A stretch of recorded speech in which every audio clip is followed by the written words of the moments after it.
Welcome to the Windows Club. In case keyboard shortcuts and hotkeys are not working on Windows 10, you would like to read through this article on the Windows Club. The link is shared in the description section. Or simply watch through this video. The first resolution is to physically clean the desktop and the keyboard. The reason is that at times dust accumulates in those little portions between the keys and the keyboard, and that needs to be removed. The second solution is to run the associated troubleshooter. To do so, click on the Start button, select Settings, scroll down to Updates and Security, go to the Troubleshoot tab, scroll down and click on Additional Troubleshooters. Select the keyboard troubleshooter and click on Run the troubleshooter to run it.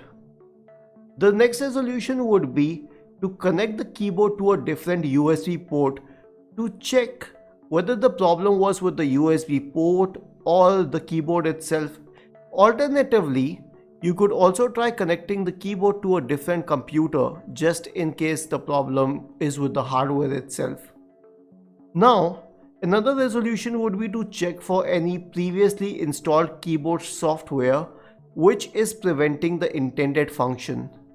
You can do it through the Start menu, click on Start, Settings, scroll down to Apps. In the Apps and Features tab, check through all the third-party software that you have installed and uninstall any one of them which impact your keyboard. Now, you can also consider updating the keyboard driver and the USB driver. This can be done as follows. Press Windows plus R, type the command dev mgmt.msc and hit enter. Then expand the list of keyboard drivers and update each one of them. Alternatively, you can also update the USB port drivers. Then you can consider enabling the HID Human Interface Service.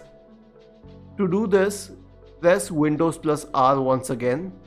This time type the command services.msc and hit enter. Scroll down to the Human Interface Service and right click on it. Select Properties. Select this at Automatic. Click on Apply and then on OK. Manual means it's disabled unless you specifically trigger it. And if everything else fails, you can consider resetting the keyboard to default. The same has been explained in this article on the Windows Club. And if you still have any doubts after all these points, then go to the original post on the Windows Club and write your queries in the comment section. We will try our best to respond to them. Do not forget to subscribe to this channel. Thank you for watching this video and have a nice day.